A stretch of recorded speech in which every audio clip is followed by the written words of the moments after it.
Ya estamos en vivo. Vamos a dar unos minutitos en los que otras personas se conectan para ver este video. Y mientras eso pasa, yo voy a aprovechar a compartir entonces la transmisión con otra gente.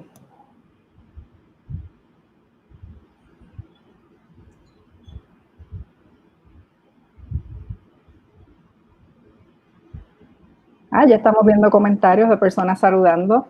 ¿Tú los puedes ver, Agustina? ¿Tú ves el chat en tu pantalla? Sí, lo veo. Hola, Agustina. Sí, ahora sí. Sí, ok.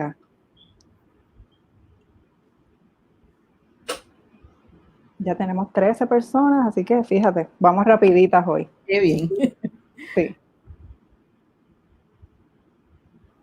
Y bueno, para quienes no saben lo que es la Ruta de las Mujeres es un proyecto de apoderamiento político que se gestionó desde Proyecto Matria y que lleva ya unos cuantos años.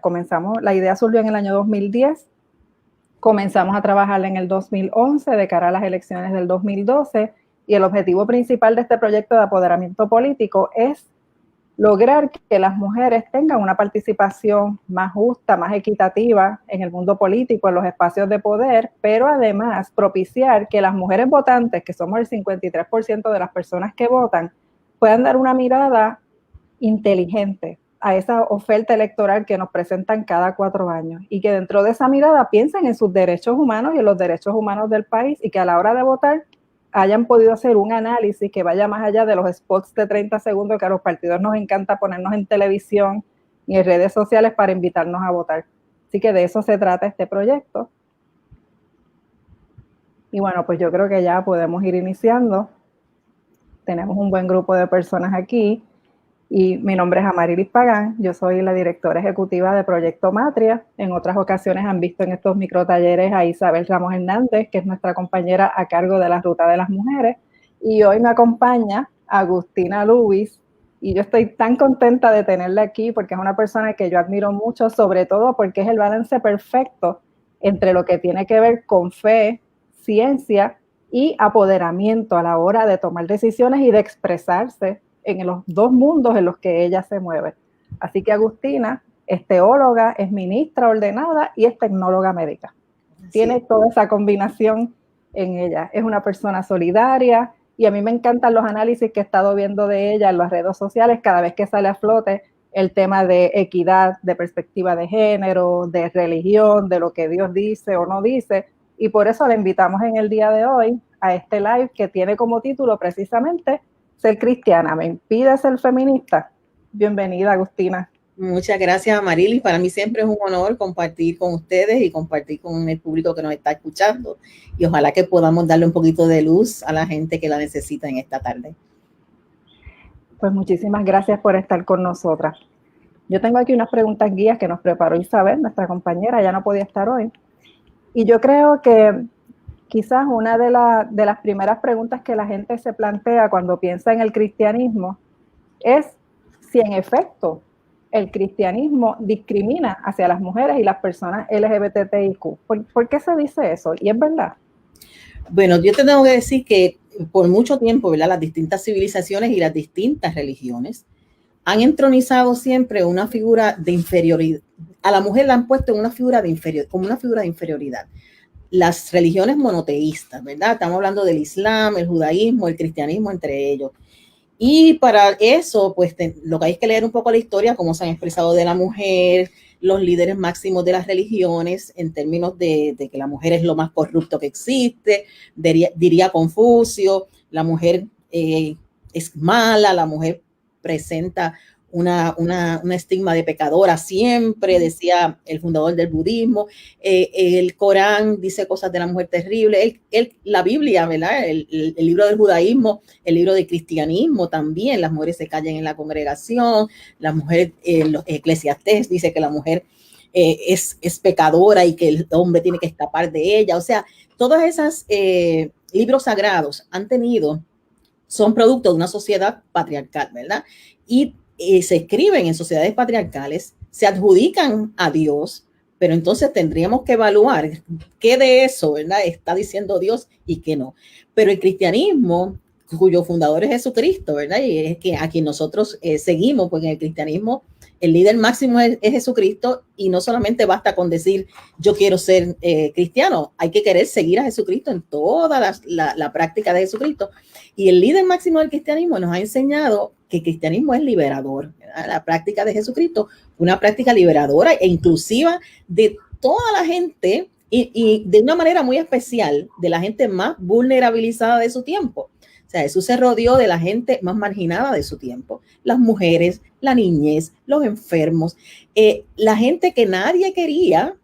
Esa era la gente que Jesús llamaba para que le siguiera, y los trató con una dignidad y con una acogida y con una hospitalidad que es el modelo del cristianismo. O sea, si eso ha cambiado es porque los seres humanos que siguen el cristianismo no están tanto siguiendo al líder, sino están siguiendo a sus propias inclinaciones.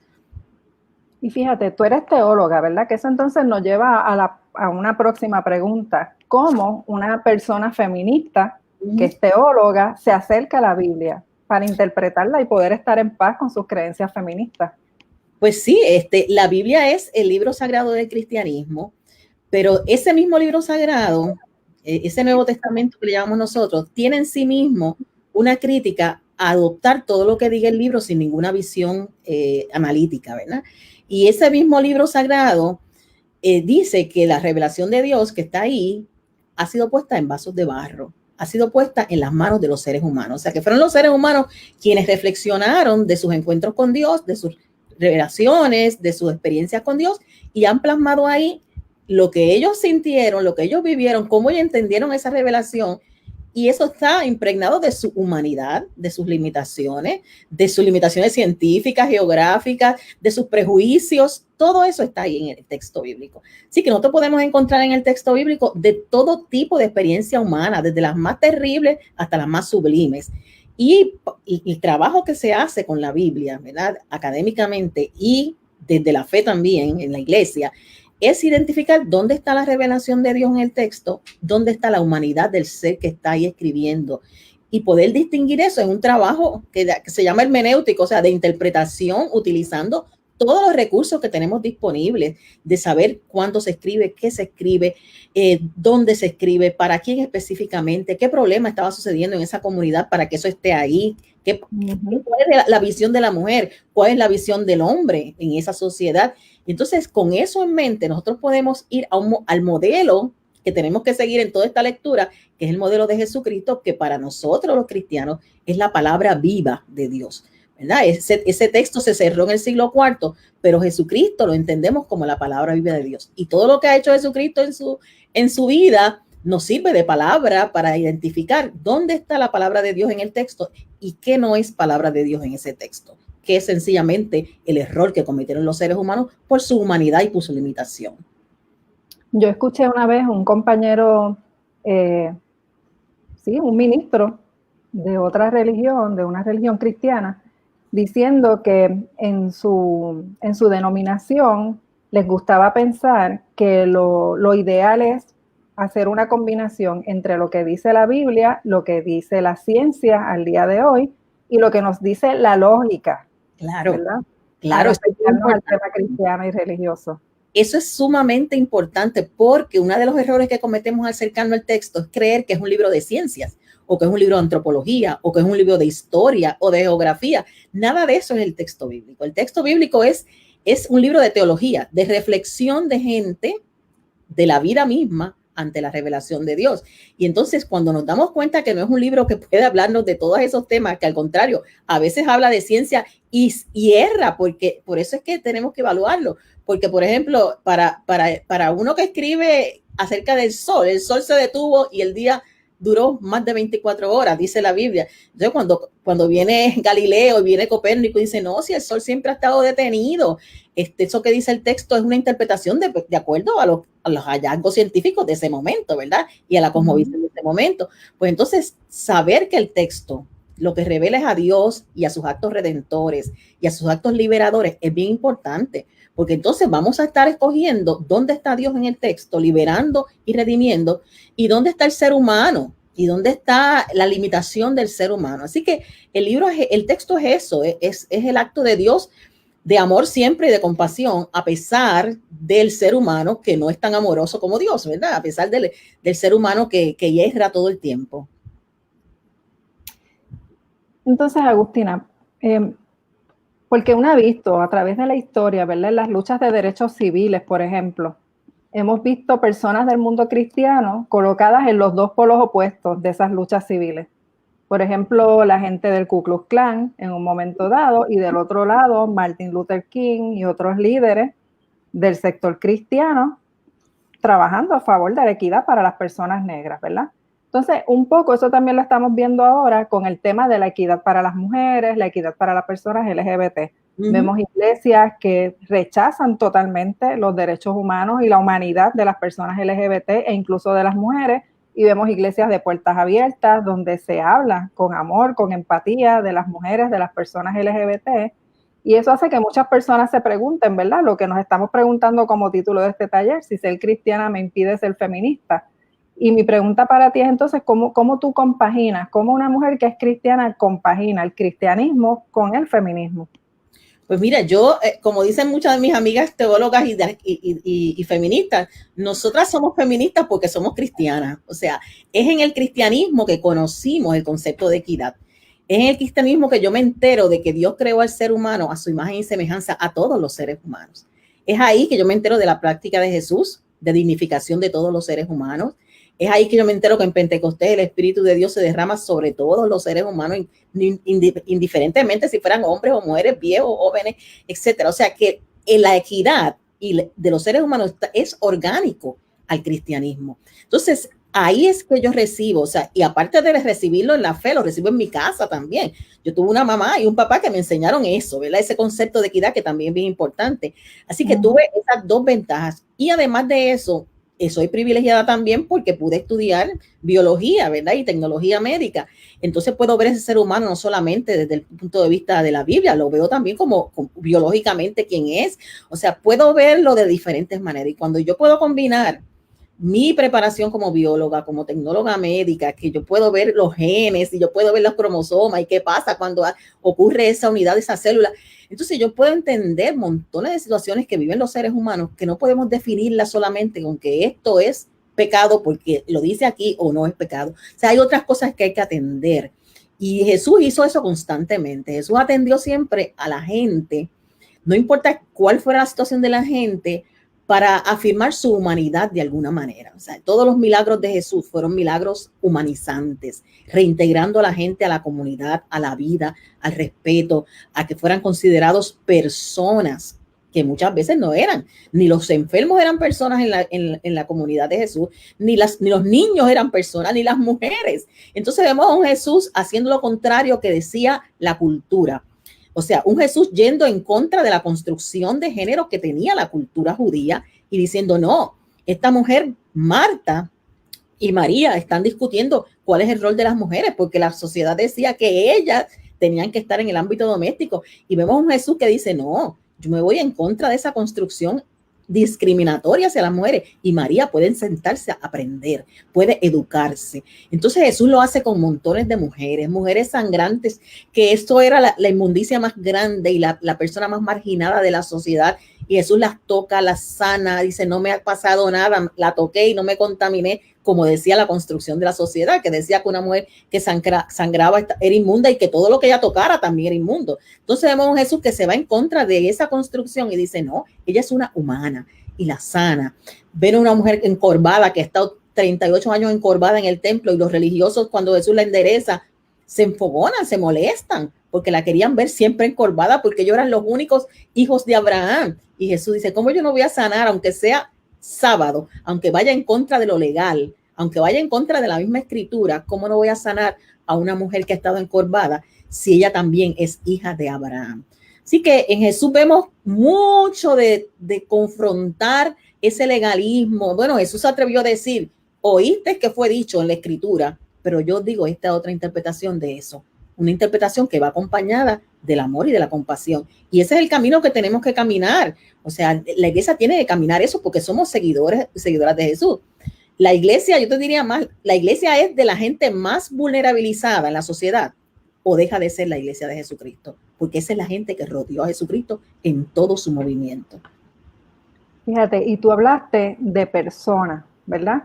Y señalo esa palabra porque cuando uno estudia la historia de los derechos humanos en nuestro planeta, el concepto de persona se desarrolló tardíamente en la humanidad, ¿verdad? No se empezó a hablar de personas, yo te diría que hasta el siglo XX, porque aún en la Revolución Francesa, cuando se hizo la Declaración de Derechos, eran los derechos del hombre. Y no incluían a las mujeres, y la mujer que se atrevió a hacer una versión para las mujeres terminó decapitada, Olimpia de Gauche. Y es hasta el siglo XX que entonces con la Declaración de Derechos Humanos se comienza a hablar de personas, entonces se comienzan a derrotar esas mentalidades de castas, de clanes, de gente que gobierna y gente que sigue ciegamente.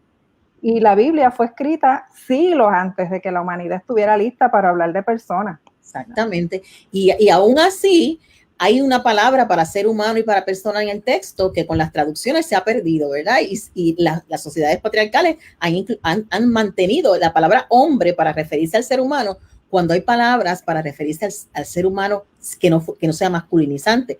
Y la teología desde la perspectiva, ¿verdad?, de las mujeres, trabaja también el lenguaje, trabaja cómo nosotros utilizamos el lenguaje y cómo ese lenguaje puede ser discriminatorio, cómo ese lenguaje excesivo masculinizante de Dios puede ser también opresor para las mujeres.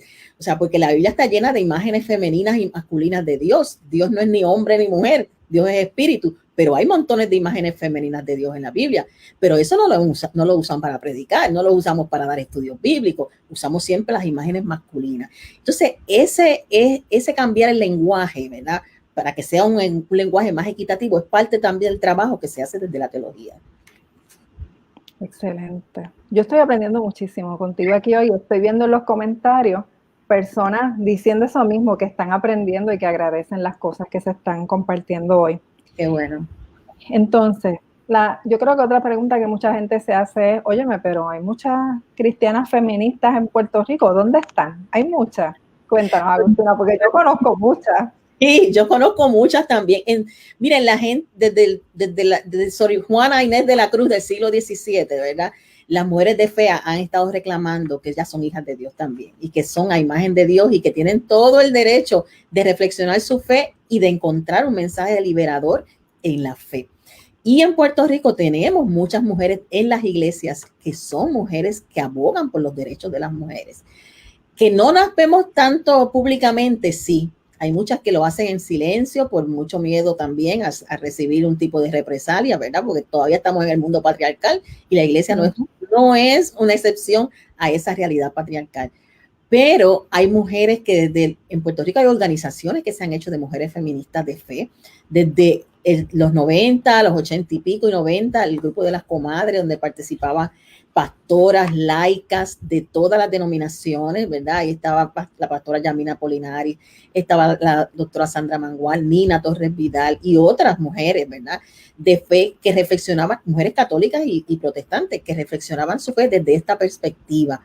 Y hoy día en Puerto Rico hay una organización que se llama Pastoral de Mujeres y Justicia de Género del Consejo Latinoamericano de Iglesias, que se llama así, Pastoral de Mujeres y Justicia de Género, porque trabajamos el tema del género desde muchos ángulos, trabajamos una relectura bíblica desde esta perspectiva, trabajamos los hombres y las mujeres como sujetos de derechos ambos, trabajamos las masculinidades alternativas, que no hay que por qué tener esa masculinidad tan abrasiva, violenta de los hombres, heteronormativa. Trabajamos ese tema, trabajamos la equidad de género para la niñez y la adolescencia desde esa pastoral que yo también participo.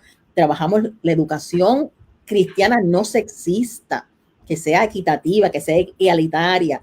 Trabajamos también la salud sexual y reproductiva de las mujeres. Trabajamos la sexualidad como un don de Dios. Trabajamos los embarazos de las adolescentes que tienen que ver con la salud sexual y reproductiva, la mortalidad materna, los abortos clandestinos, la discriminación en las atenciones de salud de las mujeres, la importancia de la educación sexual en la iglesia, los mitos, los tabúes, las tradiciones en este tipo de temas. Así que dentro de este grupo de la Pastoral de Mujeres, que está compuesta por pastoras y por laicas, hay muchas mujeres y muchas mujeres en las iglesias que no pertenecen a esta pastoral, pero que desde sus lugares están trabajando estos temas y están tratando, ¿verdad?, en sus iglesias de ir contra este monstruo que se llama el patriarcado, que siempre ha dominado todos los renglones de la vida, ¿verdad? No es una actitud, es sencillamente un sistema que tiene muchos tentáculos, muchas raíces y que cada día vemos cómo se reinventa, ¿verdad? En detrimento precisamente de las personas más vulnerabilizadas. Y una de las cosas que yo admiro del trabajo que hacen las mujeres cristianas feministas es que han logrado también crear espacios interreligiosos, lo que a veces a los varones se les hace tan difícil. A ustedes pareciera que se les hace un poco más fácil compartir con mujeres que son musulmanas y que son inclusive de otro tipo de creencia totalmente diferente a la del cristianismo. Es muy probable que siempre sea así porque compartimos las mismas luchas, compartimos la misma opresión en todas las religiones, en todos los espacios, ¿verdad? De trabajo, de religiosos, etcétera.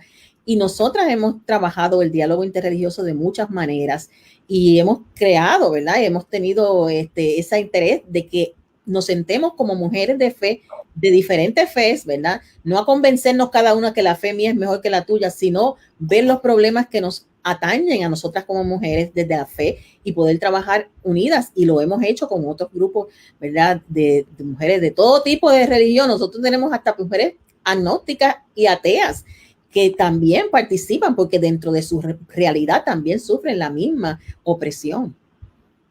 Yo creo que eso es bien importante, sobre todo cuando consideramos que cuando se habla de amor al prójimo, ¿verdad? O de amor a la justicia, la defensa de derechos humanos, es un asunto que puede muy fácilmente, si parte desde el amor al prójimo, atravesar todas las religiones y las no creencias también, para encontrar un punto de encuentro donde podamos construir un mejor planeta. Sí, y en el cristianismo, Marily, la justicia está al centro mismo del cristianismo. O sea, la predicación de Jesús era buscar primeramente el reino de Dios y su justicia, y todo lo demás es añadidura. O sea, si nosotros no podemos trabajar hacia la justicia desde la fe cristiana, pues ¿de qué estamos hablando, verdad? Ese es el centro, ese es el meollo del cristianismo, la justicia y el modelaje de Jesucristo. Y eso es lo que hacemos los cristianos y las cristianas comprometidas con la fe. O sea, seguir a Jesucristo en la medida que podemos, en la medida de lo posible. Yo creo que otra cosa que podríamos preguntarnos, ¿verdad? Cuando pensamos en mujeres cristianas o en mujeres que practican cualquier religión y el feminismo, es ¿qué consejos le podemos dar a estas mujeres que nos están viendo hoy, ¿verdad? Y que quizás practican alguna religión y sienten que en su espacio no pueden hablar de estos temas porque van a ser juzgadas, ¿verdad? ¿O qué consejo le podemos dar a mujeres que quizás no están activamente dentro de una práctica religiosa, pero tienen sus creencias y se sienten culpables cuando tienen que enfrentarse a ciertas situaciones de su vida, o sienten que quieren vencer los prejuicios que nos han puesto aquí a todas y a todos, porque los prejuicios no necesariamente vienen nada más de la religión, ¿verdad? Claro. El patriarcado es un sistema que va más allá de las religiones. ¿Qué consejo tú le darías a esas mujeres que practican alguna religión y que quieren moverse hacia el mundo del feminismo? Pues nada, yo les diría que cualquier religión, ¿verdad?, tiene que tener en el centro lo que es la justicia para todos los seres humanos y el amor sobre todas las cosas. Y que si dentro de su fe es tan opresiva, ¿verdad?, que no permite, porque lo maravilloso del cristianismo es que ha sido un lugar de opresión para muchas mujeres, pero también ha sido un lugar de liberación, porque el texto bíblico nos ha liberado y la práctica de Jesús nos ha liberado, que dentro de cada religión tiene que haber otra cara de la religión que ustedes no conocen. Y esa cara hay que buscarla en todas las religiones, porque nosotros tenemos la cara que el patriarcado nos ha presentado. Los sermones, las lecturas bíblicas, la lectura de los textos sagrados interpretadas por hombres por 20 siglos. O sea, eso ha hecho que nosotros creamos que esto es mi religión. Pero deben buscar más allá, también la solidaridad con mujeres que han abierto los ojos, ¿verdad? Porque una vez uno se pone los lentes de esto, no puede cerrar los ojos más nunca. Vamos a buscar esas mujeres que están en todas las religiones, que han abierto sus ojos, y vamos a hacer puentes de solidaridad y buscar estas mujeres que se sienten oprimidas de la fe y abrirles ese camino de libertad que las religiones pueden tener para la gente y que no las tienen precisamente porque nos han presentado la cara patriarcal de las religiones, y ya esto cambió. Ya esto cambió y tenemos que seguir trabajando, ¿verdad? Pero trabajando unidas también, porque la fuerza que tenemos las mujeres, ¿verdad?, cuando nos juntamos y cuando hacemos estrategias es grande. y yo tengo mucha esperanza de que el mundo puede ser mejor. Yo tengo esperanza de que las cosas pueden cambiar y que podamos trabajar juntos por un mundo de paz donde lo que reine no sea la discordia, no sea el discrimen, no sea las injusticias, sino que reine la paz y la solidaridad y un mundo de amor, que es lo que en último análisis buscamos todos. Sí. Y entonces, bueno, la Ruta de las Mujeres se está trabajando desde un contexto eleccionario, ¿verdad? Y sabemos que en los debates ha surgido todo el tema sobre la perspectiva de género, sobre la equidad. Entonces ha habido todos estos debates que se han llevado al campo de lo religioso. Y habrá personas preguntándose, pero ¿cómo voy a votar entonces el 3 de noviembre, verdad? Porque sienten un conflicto interno. Y nosotras siempre decimos que a nosotras no nos toca decirle a la gente por quién votar, pero sí darle las pistas para que puedan hacer su propio análisis y votar en libertad. ¿Qué consejos tú le darías a las personas cristianas de camino a las elecciones a la hora de pensar cómo voy a votar? Así mismo, como tú dices, nosotros decimos en la iglesia, ¿verdad? Nosotros no le decimos a la gente por quién votar, pero sí cómo votar. Hay que votar con conciencia, hay que votar por candidatos y candidatas que afirmen el valor de todos los seres humanos. Hay que votar por la gente que tiene proyectos para mejorar las situaciones de la gente más vulnerable de este país. O sea, la brecha grande de desigualdad en este país no se puede sostener y seguir gobernando y que se siga expandiendo. Tienen que venir propuestas para reducir esa brecha de desigualdad que existe. Tienen que venir propuestas para educar a nuestra niñez desde los valores del respeto a la diferencia. Tiene que venir una educación definitivamente desde la perspectiva de género, que no es otra cosa que una educación que respete la diferencia, una educación que integre a todos y todas y que pueda reconocer las contribuciones de todos y todas. Que nuestros niños no tengan que sufrir más bullying porque son blancos o negros o flacos o gordos o porque son afeminados o masculinizados, que nuestros hijos y nuestras hijas puedan ir en paz a un lugar donde van a educarse, a aprender y que nosotros como adultos modelemos también esto que queremos que ellos sean en el futuro, ¿verdad? Porque el modelo que le damos en nuestros hogares es muy importante. Así que chequeen esos candidatos y candidatas, esas plataformas, vamos a leerlas y vamos a escoger con tiempo, todavía estamos a tiempo, porque el 3 de noviembre faltan una semanita para poder escoger esos candidatos y candidatas que están proponiendo transformaciones que nos pueden ayudar en lo personal y en lo colectivo también. Así es. Entonces, Agustina, mira, veo en los comentarios mucha gente que está como que sorprendida y ganas de saber más de los grupos de mujeres cristianas que están trabajando desde esta perspectiva. Si nos puedes dar información de cómo las pueden conseguir. Entonces, yo después lo voy a poner en los comentarios para que la gente tenga la información. ¿Cómo no? La Pastoral de Mujeres y Justicia de Género, que yo participo, tiene su página en Facebook que se llama así, Pastoral de Mujeres y Justicia de Género del CLAI, que es Consejo Latinoamericano de Iglesia, y a ese Consejo Latinoamericano de Iglesia han pertenecido a la mayor parte de las iglesias protestantes en este país siempre, ¿verdad? Las iglesias bautistas, metodistas, discípulos de Cristo, Evangélica Unida, etcétera, presbiteriana. Y entonces tiene muchos programas. Uno de los programas es ese, pero tiene programas de pobreza, tiene programas de fe y sociedad, tiene programas de ecología, de salud, tiene programas de salud de las mujeres específicamente. Así que trabajamos desde el Consejo Latinoamericano de Iglesias, se trabaja todos esos temas. Desde el Seminario Evangélico de Puerto Rico, donde yo enseño, trabajamos esos temas también transversalmente en todas nuestras disciplinas. Nuestros profesores son muy solidarios con el tema y siempre están tratando de cubrir el tema de género en sus cursos desde la perspectiva de la fe, que no es otra perspectiva que la perspectiva de la justicia. Bueno, y entonces algo que tú quieras añadir, algo más que tú le quieras contar a nuestra gente, en lo que yo miro los comentarios para ver si hay alguna pregunta pendiente de contestar. Bueno, sí, yo me siento muy honrada de haber estado con ustedes y compartirles esta mi experiencia de fe. Yo me siento muy feliz de ser una mujer de fe. Quiero que otras mujeres puedan experimentar lo que la liberación que la fe nos puede proponer también y que busquemos eso, ¿verdad? No nos conformemos con lo que nos han dicho de la fe, no nos conformemos con las lecturas o con las predicaciones que oímos. Vamos a buscar nosotras mismas porque hay una experiencia de liberación para nosotras en esa misma, en todos los textos, ¿verdad? De esa palabra que nos reflejan quién es Dios y quién es Jesucristo. Y yo creo que de alguna manera, ¿verdad? El que busca a Dios lo va a encontrar de alguna manera, ¿verdad? Y esa manera solamente la sabe Dios, ¿verdad? Y cuándo será también, pero no dejen nunca de buscar, o sea, nunca se acostumbren a creer lo que les dicen porque sí. interroguen, busquen, cuestionen. Yo me cuestionaba desde niña siempre muchas cosas. Le preguntaba a mi pastor, ¿por qué Dios es el Dios de Abraham, de Isaac y de Jacob? Porque cada vez que lo oraba decía Dios de Abraham, de Isaac y de Jacob. Y yo decía, pero ¿dónde estaba Raquel y Lea y Sara, las otras mujeres de la Biblia? Esas preguntas de una niña que apenas sabía nada de género ni nada de esto, pero me cuestionaba porque la mayor parte de las mujeres de la gente de mi iglesia eran mujeres trabajadoras en la iglesia, y me preguntaba por qué no pueden ser pastoras algunas, por qué no llegan a puestos de autoridad. Todas esas preguntas son importantes para empezar a entender lo que es la equidad y lo que es la justicia para todos y todas. Hay una pregunta que yo creo que es la única que no hemos contestado hasta ahora, es si hay alguna recomendación de literatura sobre este tema para que la gente pueda leer. Muchísima literatura. Mira, ahora mismo yo le puedo hablar. Yo tengo un libro que yo escribí que se llama Creada a su imagen, que es un libro bien corto en español, que es bien sencillo, lo debo tener por ahí, pero hay, se consigue en Amazon, pero hay un montón de literaturas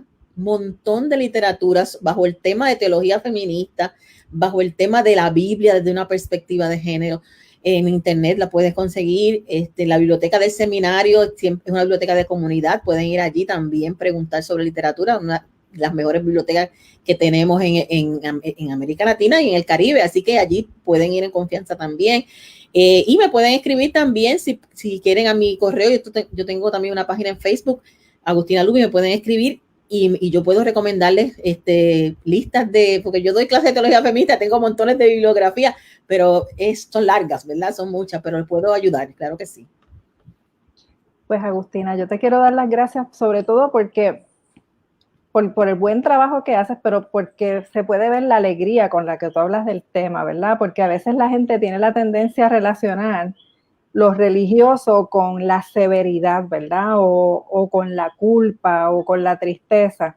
Y yo creo que cuando una está pensando en prácticas espirituales, debe buscar cosas que te hagan sentirte feliz, ¿verdad? Porque ese debe ser un camino hacia la felicidad. Y alegría, claro que sí. Y la alegría. Así que yo te agradezco muchísimo que nos hayas dedicado esta media hora un domingo por la tarde. A la orden siempre, aquí estamos para eso. Invito a las personas que nos están viendo a que busquen la página de la Pastoral de Mujeres y Justicia de Género, de la CLAI, en Facebook, que busquen la página de Agustina Lubis. Y entonces les recuerdo que este martes a las 6 de la tarde, la Ruta de las Mujeres tiene su asamblea de mujeres. Ese es el último día, la última actividad que tenemos para recoger propuestas de las mujeres para sometérselas a todos los partidos políticos, y esas propuestas las vamos a enviar este viernes.